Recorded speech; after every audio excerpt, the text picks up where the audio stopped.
இப்போ ஷூட்டிங் ஸ்பாட்ல இருக்கும்போது இப்போ பாரதிராஜா சார், அப்புறம் மனோஜ் சார் இவங்க 2 பேர்லாம் காம்பினேஷன் கொஞ்சம் ஃபன்னாவே இருக்கும். அது மாரி எதாவது நடந்திருக்கா? ஜாலியா பேசுறது. இல்லன்னா ரொம்ப ஸ்ட்ரிக்ட்டா அவர் இருக்கும்போது பயந்துகிட்டு அப்படி ஏதாவது பண்ணுவாரா சார்?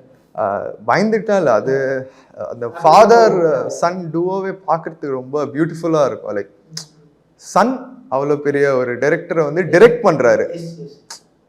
இந்த மாதிரி சொல்லுவார், நான் உனக்கு வந்து நடக்க சொல்லி கொடுத்தேன், நீ வந்து எனக்கு வந்து இப்படி பேசணும் அதெல்லாம் சொல்லி கொடுக்குறியாடா, என்ன பழி வாங்குறியா, அந்த மாதிரி ஒரு ஃபன்னி கான்வர்சேஷன் வந்து சார் என்ன ஒரு 4 days தான் வந்திருப்பாரு. பாரதிராஜா சார் அவரோட சீக்வன்ஸ், அவரோட போர்ஷன்ஸ் வந்து because is age is a main big ஃபேக்டர்ல. ஸோ அவர் வந்தப்ப அந்த செட் ஃபுல்லாகவே ஹேப்பனிங் தான். எல்லாரோடையும் அவர் வந்து இப்போ இப்போ என்னோட ஏஜ்க்கு ஈக்குவலாக என்கிட்ட பிஹேவ் பண்ணுவார்.